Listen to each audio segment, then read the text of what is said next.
The interesting thing for me at least is we've now lauded these people who have become tech sort of giants, or they're sort of the celebrities of our time. And so I think it's an easy way to tell a story about what we as a culture are valuing. And I think it's easy for us to sort of see our American dream journey through their sort of super American dream journey. They're sort of the apex of this idea of rags to riches, or whatever you sort of want to call the American dream. And so I think it's easy for us to sort of project into these larger than life stories a lesson. And I think that's really why, at least for me, why the WeCrashed story was so interesting, because I was sort of looking at the influence of money on personality, the influence of pressure and these sort of investment arms that come in and sort of add the squeeze to these companies. And I think they want it as well, because it's instantly money for you to do what you want. So it's just an interesting sort of microcosm that reflects, I think, a broader thing about American society currently. You have to realize, like, it's hard with someone who's alive. I mean, it's such a weird thing to play someone who's living, because you're an actor and you're performing, and you have to make the most interesting character. And it feels like there has to be a separation between you and the actual person, because you can never do a person justice. You know, you can never know a person, what they do in their room, unless you're in their room alone with them, which you'll never do. So like, you never really know. And so you have to sort of take a little bit of artistic license. You have to take a step back and then decide what's the best character to play. And for me, with Miguel, I think I really tapped into him early on. One, from the fact that, like, we kind of look like each other. You know what I mean? He's tall. I mean, he's taller than I am, but I'm tall. We both grew up in Oregon. We both played basketball. There's like a lot of like ground level stuff that I sort of resonated with.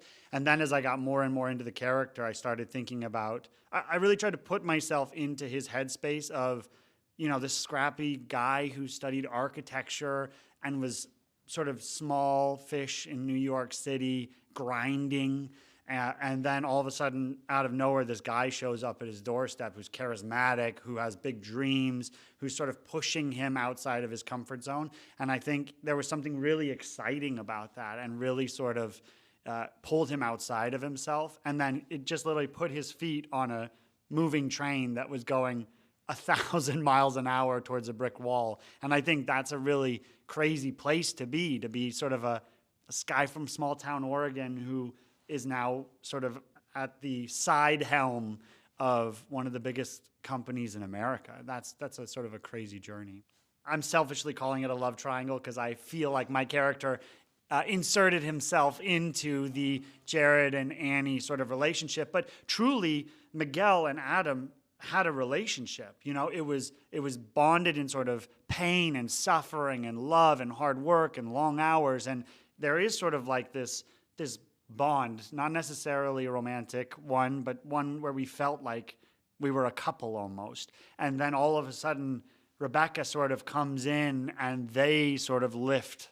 They are spending more time together, and they sort of lift away. And I think truly that feels like the more painful moments than the moments of, you know, mechanically what happened. You know, he was at home working at the company, and Adam and Rebecca were off, traveling the world, being the face of it. I think it has more to do with love than it does with, you know, function. I think that's the stuff that's really interesting, and that's what the show really dives into. It gets away from sort of the plot of this is what happened, and this is what happened, and this is what happened, and sort of looks at what you don't know. You know what I mean? Or what happened in between the happenings when they're sort of sitting at home after the announcement. You know, what is that like? Because I think that's the most interesting thing. That's the human thing. All of the people involved at the top of this company walked away with resources to do what they want.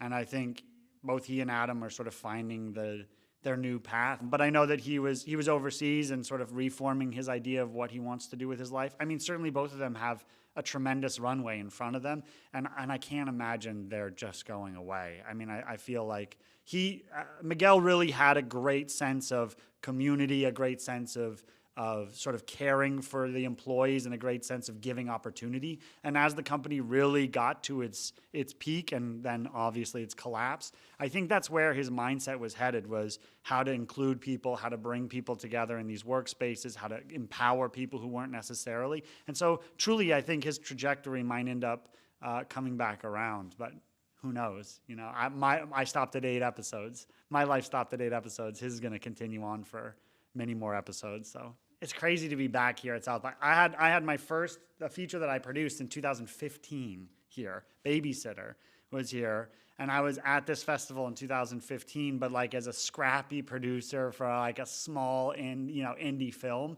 and it's such a crazy experience. And I've come back again and again because I just like the vibe down here. It's cool, but it's really interesting to sort of have been coming for so long and seeing both where the festival's going and sort of where my journey has gone.